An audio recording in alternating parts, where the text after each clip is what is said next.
Buenas tardes, hoy es viernes 24 de septiembre y vamos a subir la primera clase de la unidad 4 de ICB2, Ecología.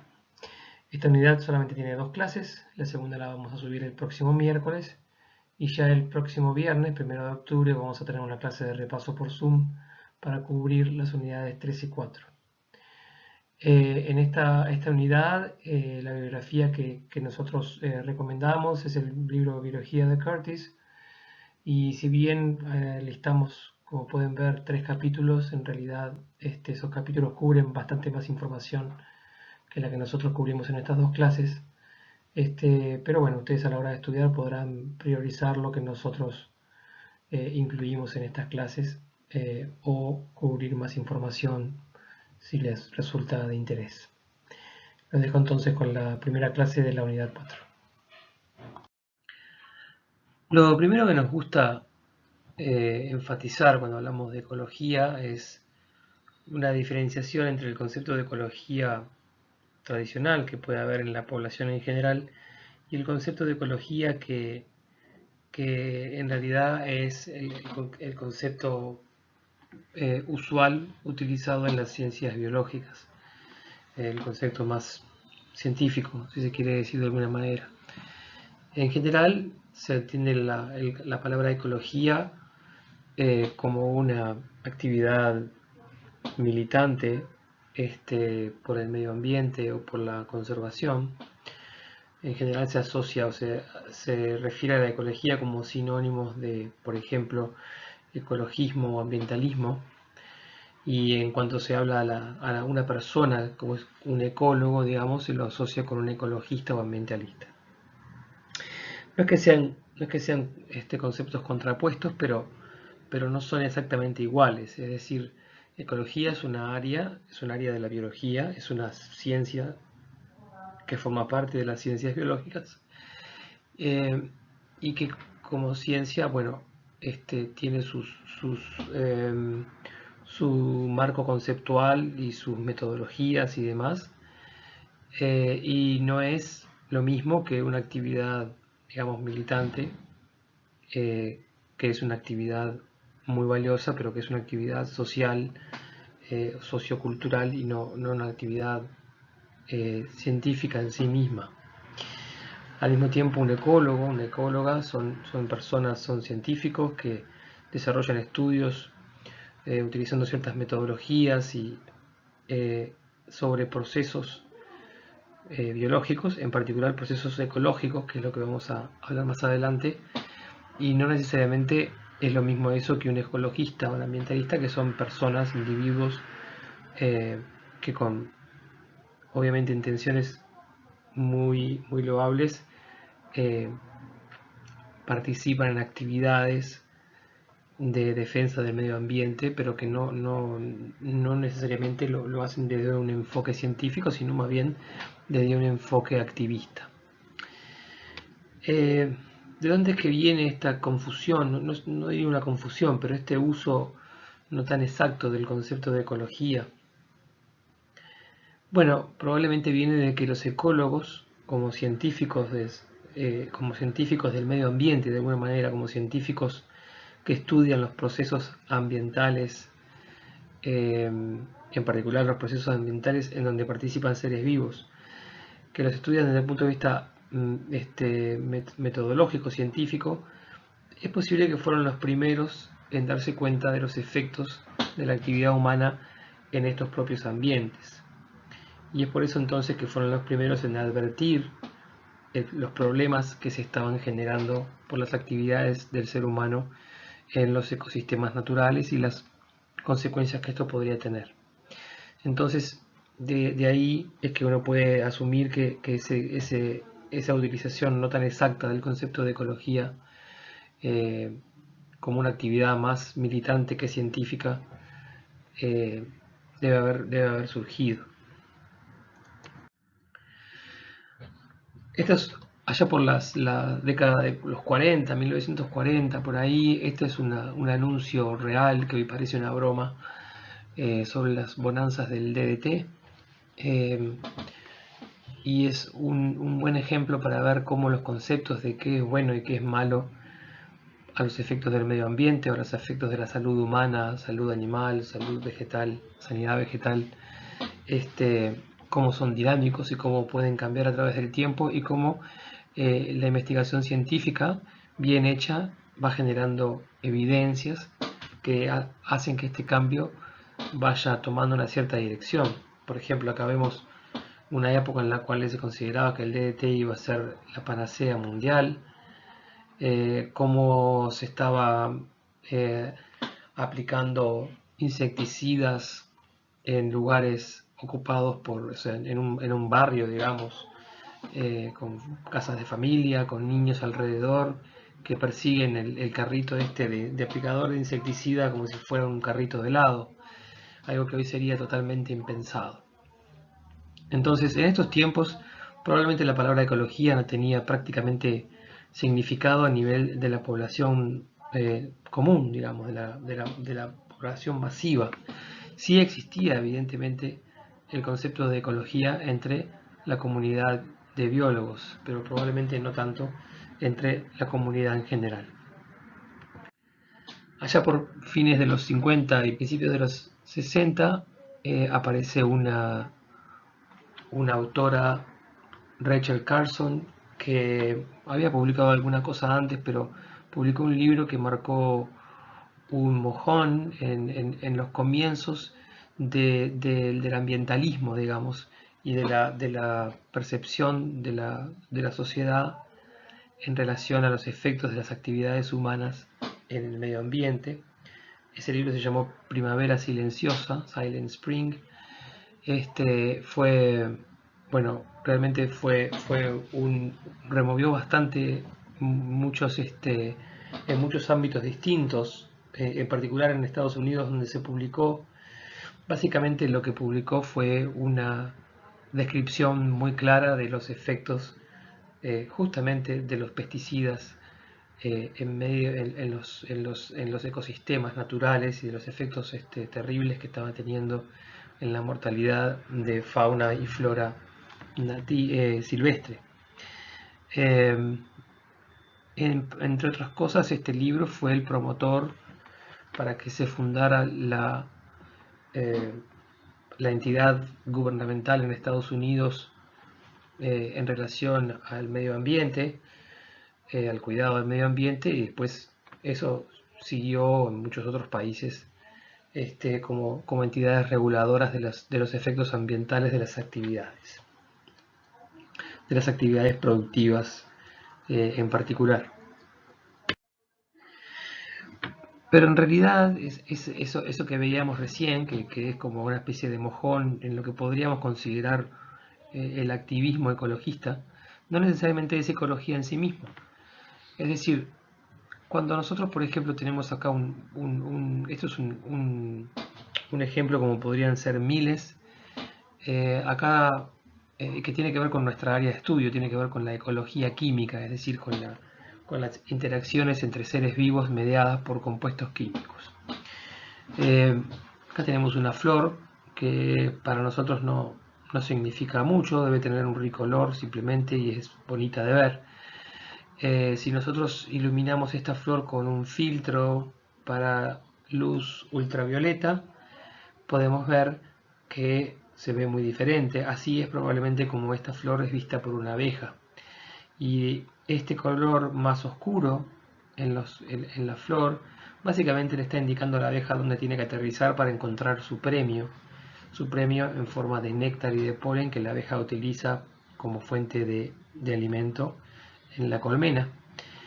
Evidentemente para la flor esto también es un buen negocio porque la abeja es la que transporta el polen cuando aterriza y vuelve a visitar y visita otra flor posteriormente, transporta el polen y en eso depende, digamos, es la estrategia reproductiva de muchas plantas con flor, es justamente la polinización a través de insectos.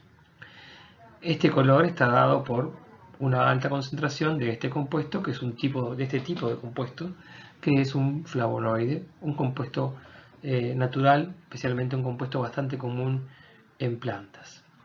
Entonces aquí lo que estamos haciendo es, imaginemos que uno puede hacer un estudio de ver, bueno, estudiar la química de este compuesto, estudiar cómo este compuesto le indica a las abejas dónde posarse, ese tipo de cosas. Se está estudiando entonces un proceso, se puede estudiar desde el punto de vista científico, un proceso de interacciones entre esta planta y su flor, interacciones con una abeja polinizadora, interacciones mediadas por un cierto compuesto químico. Esto entonces es claramente ecología, porque ecología en definitiva es el estudio de interacciones entre seres vivos, tanto entre sí como con su medio ambiente, tanto biótico como no biótico.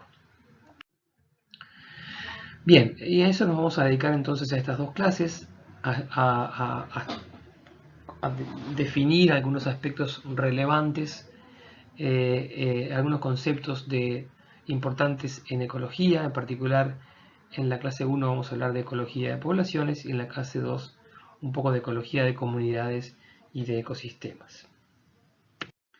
Cuando hablamos de ecología, entonces a lo que nos referimos como área dentro de las ciencias biológicas y no como actividad activista, digamos. Cuando hablamos de ecología nos referimos al estudio de interacciones entre organismos, estudio de interacciones entre ellos y también con su medio ambiente abiótico. Entonces, este estudio de poblaciones, de interacciones se puede enfocar desde diversos niveles. Por ejemplo, se puede estudiar a nivel de poblaciones, que son organismos de la misma especie. Se puede estudiar a nivel de comunidades, que son organismos de distintas especies que cohabitan en tiempo y espacio. Se puede estudiar a nivel de ecosistemas, que son las comunidades con su medio ambiente físico o abiótico. Se puede estudiar en la biosfera entera, o sea, hay distintos niveles de estudio de procesos ecológicos. Esos niveles de estudio a los cuales nos referimos, por ejemplo, población, comunidad, ecosistema, biosfera, son todos niveles de organización biológica. Esto no es un concepto nuevo para ustedes, esto ya lo hemos visto, lo han visto en ICB 1 y lo mencionamos también al comienzo de ICB 2. Estos niveles de organización biológica, cuando veíamos distintos niveles desde lo molecular hasta las macromoléculas, organelos, células, órganos, organismos enteros, ¿verdad? Estos niveles de organización biológica incluyen los niveles por encima del individuo, representado aquí. Estos niveles por encima del individuo son todos los que consideramos niveles de organización ecológica, es decir, son todos niveles de organización que implican la interacción entre organismos, tanto interacciones entre organismos de una misma especie, que es lo que define a una población, como interacciones entre organismos de distintas especies a nivel de comunidades biológicas o de ecosistemas. Así como decíamos, cuando hablábamos de niveles de organización, por ejemplo, moléculas, organelos, células, tejidos, órganos, decíamos que los distintos niveles de organización biológica tenían lo que llamábamos propiedades emergentes. Es decir, los niveles de organización superiores poseen características que los describen, propiedades, digamos, pero que no están presentes en niveles de organización inferiores. Esto que puede sonar un poco abstracto, en realidad lo podemos explicar de forma que quede bastante claro. Por ejemplo, una población, decíamos que una población se define como el conjunto de organismos de la misma especie que conviven en tiempo y espacio. Entonces una población está formada por individuos. Nosotros cuando hablamos de un individuo podemos hablar de que un individuo nace o se muere, pero nunca hablaríamos de la tasa de natalidad o de la tasa de mortalidad de un individuo, porque es una característica que no tiene ningún sentido. Un individuo no puede tener tasa de natalidad o tasa de mortalidad, pero el nivel de organización superior, que es la población, sí tiene ese tipo de característica que la define, o ese tipo de propiedad, por ejemplo, tasa de natalidad o tasa de mortalidad. Entonces ahí vemos un ejemplo bastante concreto de cómo niveles de organización superiores tienen estas propiedades emergentes que no están presentes en niveles de organización previos o inferiores a ellos. Una población entonces tiene distintas características que definen a las poblaciones y que en su conjunto se habla en general de estructura de las poblaciones. Estas características pueden ser muchas, algunas que son bastante obvias, por ejemplo la densidad de una población es el número de individuos por unidad de área, la distribución de una población es el patrón de ubicación con respecto al espacio, ubicación de los individuos con respecto al espacio, y en realidad distintas especies tienen distintos patrones de distribución. Por ejemplo, pueden ubicarse al azar, pueden ubicarse en forma gregaria o agrupada, pueden ubicarse en forma regular ocupando el espacio entero más o menos con igualdad de distancia. Todo este tipo de distintos patrones de ubicación, bueno, de alguna manera definen entonces a una característica de las poblaciones, que es la distribución de los individuos. Otra característica que define la estructura de las poblaciones y que es bastante interesante es la estructura de edades. La estructura de edades puede aplicarse tanto a poblaciones de cualquier organismo, pero en particular muchas veces uno la ve en el contexto de las poblaciones humanas. Acá tenemos un ejemplo de cómo pueden visualizarse las estructuras etarias de una población, estructuras de las edades. Lo que podemos ver acá entonces son diferentes gráficas que nos van a mostrar la población, por ejemplo, en millones de individuos con respecto a distintos niveles de edad, de 0 a 4 años, de 5 a 9 años, 10 a 14 años, etcétera, etcétera, ¿verdad? Hasta más de 100 años. Lo que vemos, por ejemplo, hace unos pocos años atrás, esto está dividido en varones y mujeres, es que la población mundial tenía una cierta distribución etaria, una estructura etaria que está marcada por una prevalencia, digamos, de individuos de edades más tempranas y va bajando hacia edades mayores.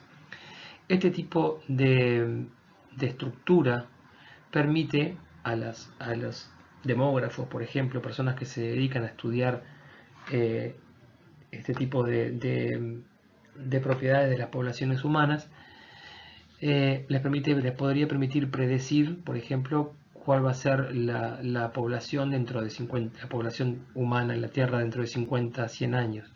Es decir, este tipo de estructuras actuales tiene valor también predictivo.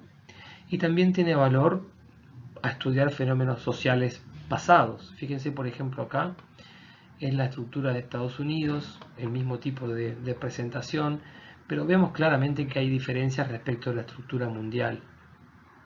Y estas diferencias pueden explicarse. Por ejemplo, vemos que acá hay una región etaria entre los 50 y los 60 años que está como salida, ¿verdad? Que en vez de ir decreciendo pega un pico hacia afuera y después vuelve a decrecer. Bueno, acá algo pasó y esto básicamente se refiere a una generación en donde hubo un gran optimismo a nivel económico y a nivel político, y entonces la gente tuvo muchos hijos y esa generación fue bastante más grande de lo que venían siendo las generaciones anteriores. A esa generación se le llamó el Baby Boom y fue una generación después de la Segunda Guerra Mundial que hubo una explosión demográfica en ese país. Fíjese cómo entonces este tipo de análisis puede permitir explicar o puede permitir dar un enfoque distinto al estudio de fenómenos pasados también. Si uno mira más para abajo, hay otro pico, quizás no tan notorio, pero hay otro pico en las edades de 20 y pocos años, y esto simplemente puede explicarse como los hijos de la generación que tenemos acá arriba. Entonces, este tipo de análisis permite estudiar a las poblaciones desde diferentes puntos de vista y es un aspecto importante de la estructura de las poblaciones.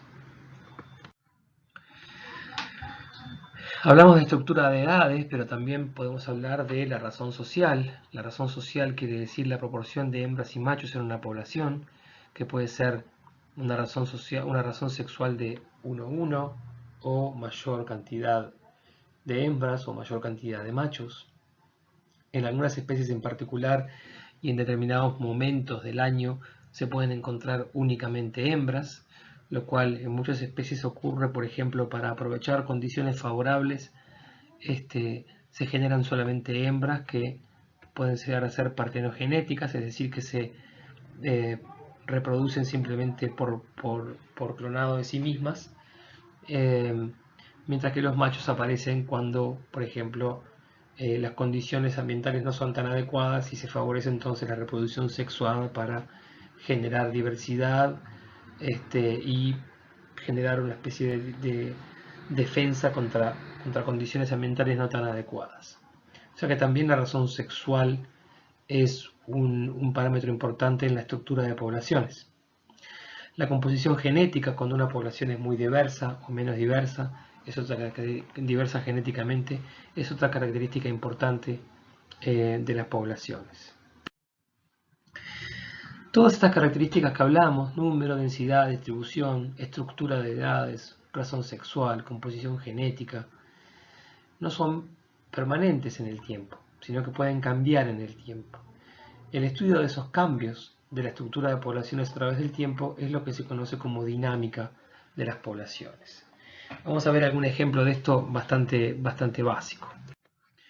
Una población, si se estudia en cuanto al número de individuos a través del tiempo, puede estar en crecimiento, puede estar decreciendo, puede estar estable. O sea que las densidades poblacionales y el número de individuos no es estable con el tiempo, sino que puede aumentar, puede disminuir, puede estar estable. Estos procesos que determinan los cambios, por ejemplo, a nivel del número de individuos en una población, bueno, pueden ser bastante evidentes, ¿verdad? Como la tasa de natalidad, la tasa de mortalidad o la tasa de dispersión, o la frecuencia de dispersión. Entonces, estas tasas, cuando hablamos de tasa, lo que queremos decir es el número por unidad de tiempo. Ese es el concepto de tasa, ¿verdad? Tasa de nacimientos, o sea, la producción de individuos por unidad de tiempo. La muerte de individuos por unidad de tiempo.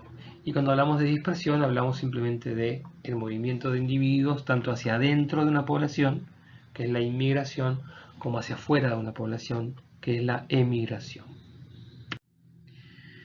Entonces, dependiendo, por ejemplo, de cómo se vinculen natalidad, mortalidad, inmigración, emigración, tendremos distintas tendencias hacia una población creciente, decreciente o estable. Y esto puede modelarse también de alguna manera en forma matemática. Antes de eso vamos a comentar brevemente dos conceptos que son relevantes a ese tipo de modelados, digamos, de las dinámicas poblacionales en cuanto a la cantidad de individuos en una población. La natalidad potencial se refiere a la máxima capacidad reproductiva de una población en condiciones ideales. La natalidad real está afectada, o sea, es la natalidad potencial, pero afectada por factores que en general no en general, sino que siempre la van a disminuir. Esos factores pueden tener que ver con la fecundidad, es decir, la producción de gametos, que puede no ser máxima, o la viabilidad de esa descendencia, que es lo que se conoce como fertilidad, que suele no ser la máxima.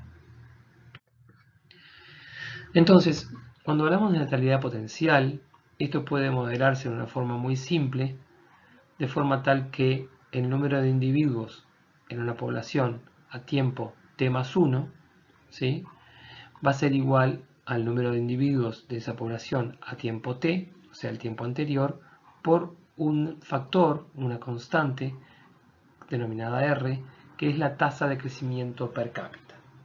¿Qué quiere decir esto de la tasa de crecimiento per cápita? Veamos un ejemplo concreto.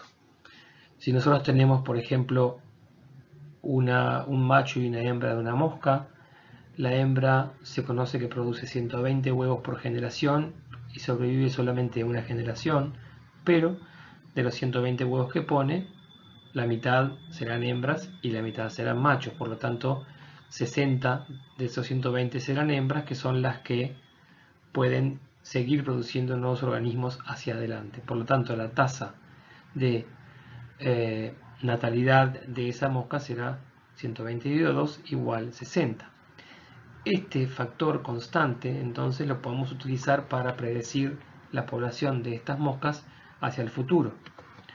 Podemos decir, bueno, entonces si aplicamos la fórmula de tasa de natalidad potencial o máxima, tenemos que en una generación hay 2 moscas, la constante de tasa de natalidad es 60, por lo tanto en la siguiente generación tendremos 120, pero ya en la siguiente tendremos 7200 aplicando la misma fórmula.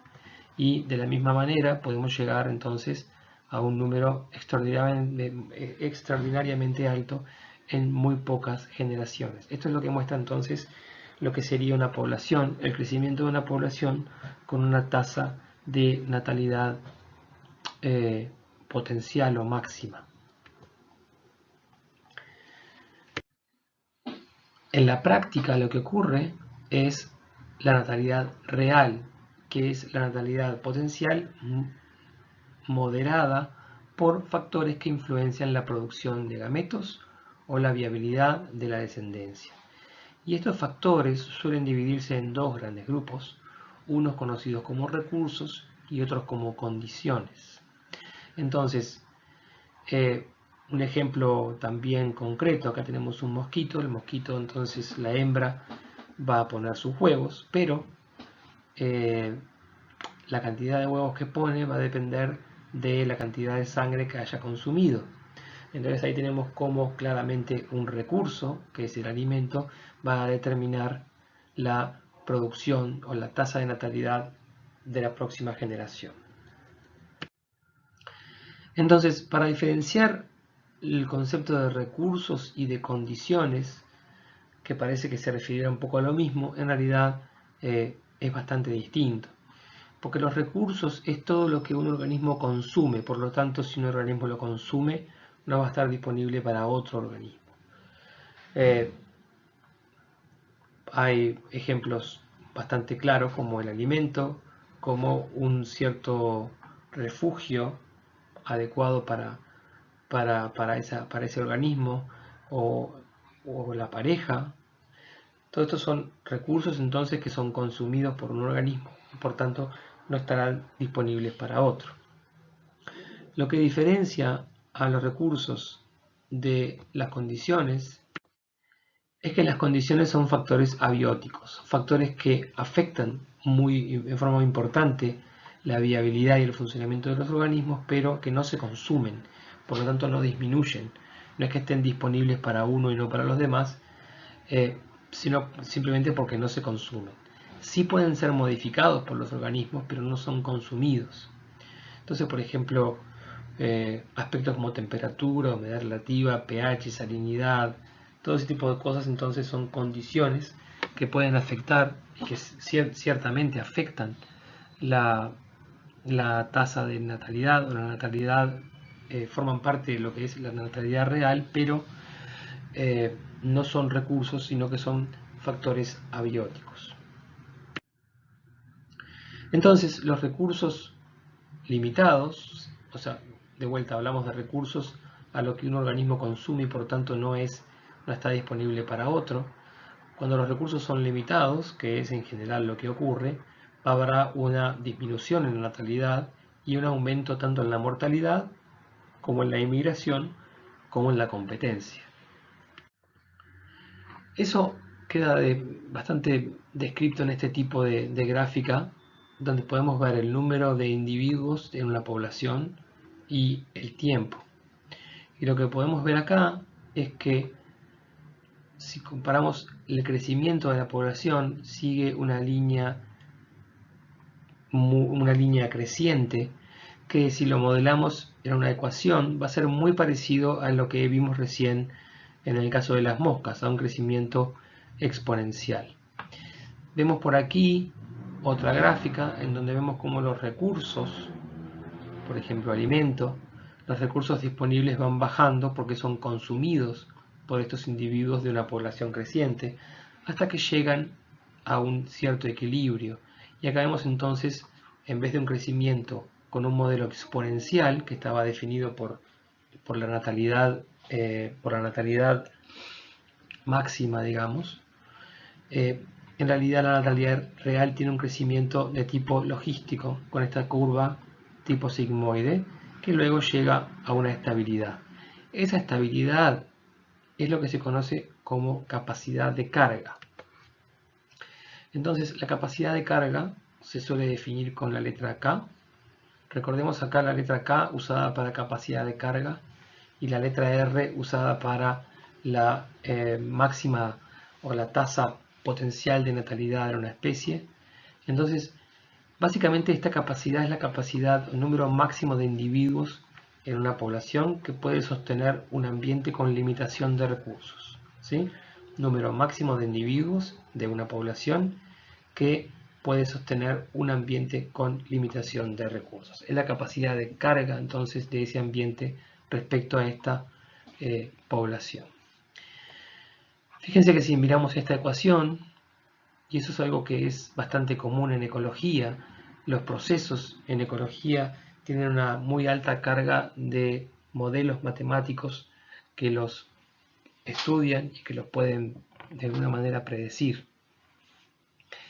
Si nosotros vemos acá entonces esta forma de derivada, digamos, donde podemos ver el cambio de los individuos a través del tiempo, vemos que si el número de individuos n está cerca o es igual a la capacidad de carga, lo que va a pasar es que este factor va a ser 0 y por lo tanto todo el factor va a ser 0 y por lo tanto esa población no va a estar creciendo, no va a estar cambiando a través del tiempo, su derivada será 0.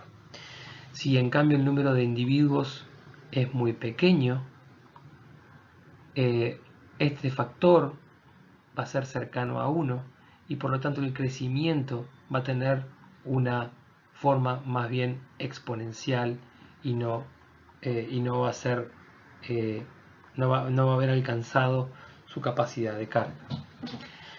Este tipo de análisis en realidad puede tener aplicaciones muy simples. Por ejemplo, imaginemos que se quiere controlar una cierta plaga en una ciudad, puede ser una plaga de ratas, por ejemplo, que se aprovecha de la basura. Entonces lo que se hace es aplicar constantemente productos tóxicos para bajar la población. Pero no se hace nada con los recursos disponibles, por ejemplo con la basura. Entonces lo que va a ocurrir simplemente como algo matemático, ¿sí?, es que la población que se baja a niveles bajos se va a recuperar hasta llegar a la capacidad de carga. Si nosotros aplicamos nuevamente productos para matar a esta plaga, de vuelta va a volver a subir hasta ocupar su capacidad de carga. Entonces, en realidad, este tipo de conceptos son interesantes porque en realidad lo que uno tiene que hacer ahí es bajar la capacidad de carga, por ejemplo, bajando la cantidad de recursos disponibles. Ese tipo de enfoque, entonces, es un enfoque práctico que se deriva de un concepto básico de ecología. Si miramos un ejemplo más cercano, y esto ya lo comentamos en las clases pasadas, este es el crecimiento de la población mundial en los últimos siglos, con un crecimiento exponencial en los últimos años, dado por un mejor aprovechamiento de recursos en particular. Y lo que muestra esta gráfica, que es un poco compleja y no voy a ir al detalle, pero muestra acá en distintos colores, muestra el aprovechamiento de distintos recursos disponibles en la Tierra y que el ser humano aprovecha en su beneficio, tanto biomasa como combustibles, como minerales, etc. Entonces, evidentemente, si lo pensamos como veníamos hablando de la capacidad de carga y del aprovechamiento de recursos y cómo los recursos pueden delimitar esa capacidad de carga y cómo eso se vincula también con una población, también son conceptos que son bastante relevantes para pensar en la estabilidad de las poblaciones humanas y de la sostenibilidad del desarrollo del ser humano. Y eso, bueno, son también aspectos que también se vinculan entonces con el estudio de poblaciones y de dinámica de poblaciones. Otro aspecto práctico que puede estar vinculado con el estudio de dinámica de poblaciones puede aplicarse al manejo de plagas agrícolas, por ejemplo. Si nosotros tenemos acá los cambios poblacionales de una plaga, este zigzag simplemente es por la propia biología de la plaga, ¿verdad? En diferentes momentos los individuos, digamos, los tamaños de las poblaciones van cambiando y esto puede tener que ver simplemente con un efecto estacional de temperatura durante el año. Sin embargo, introducimos un enemigo natural, que es un controlador de esa plaga, y el tamaño de esa plaga va a bajar, pero va a bajar hasta tal punto que el enemigo natural ya no tiene que comer, entonces la plaga va a subir, y vemos cómo se va generando entonces, generación tras generación, un pico tardío del enemigo natural respecto a la plaga que queremos controlar. Bueno, estos son todos aspectos del estudio de dinámica de poblaciones que tienen un efecto o que pueden tener una implicancia más de tipo aplicado que básico, pero que de todas maneras descansa o reposa sobre conceptos básicos de ecología de poblaciones. Respecto a lo que estábamos hablando de natalidad y mortalidad, está bueno conocer dos conceptos bastante elementales sobre distintas, lo que se conoce como estrategias de vida de las diferentes especies. Y esas estrategias de vida se conocen como con las mismas letras que ya veníamos hablando antes, R y K, y por eso yo les decía que recuerden esas dos letras. Ellas se diferencian en forma bastante clara. Hay organismos que son los que se conocen como estrategas R, que tienen una enorme inversión en cantidad de progenie, o sea, ponen, por ejemplo, muchos huevos o tienen progenies muy altas, ¿sí? De las cuales sobreviven unos pocos organismos, unos pocos individuos. Eso que se conoce como estrategas R, entonces, priorizan la cantidad de descendencia antes que la calidad y suelen ser muy buenos colonizadores. Estos en general incluyen a todas las plagas, tanto plagas de insectos plaga, como plantas plagas. Son muy buenos colonizadores y tienen una gran capacidad de producción de nuevos individuos.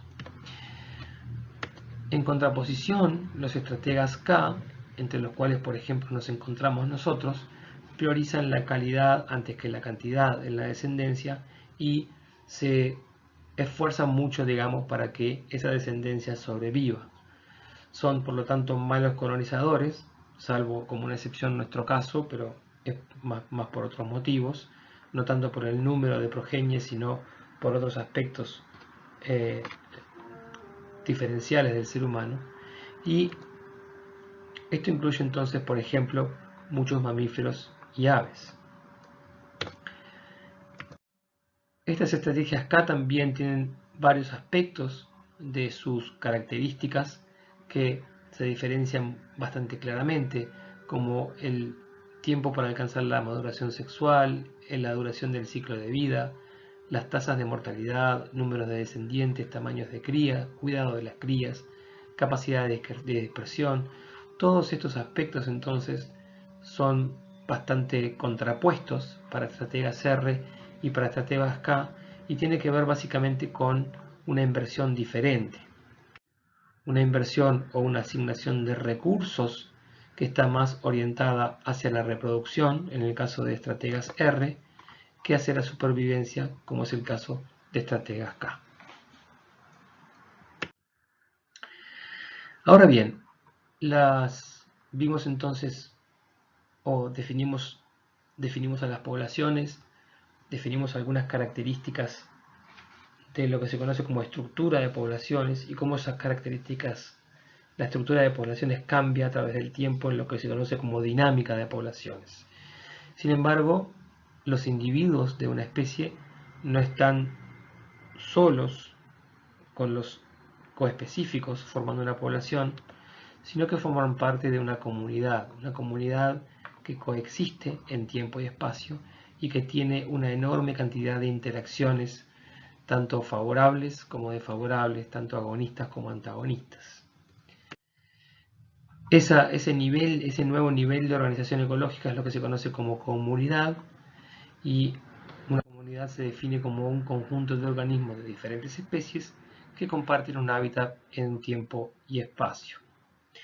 Y eso es lo que vamos entonces eh, a dedicarnos en la segunda clase de ecología, a hablar de algo de ecología de comunidades y ecología de ecosistemas.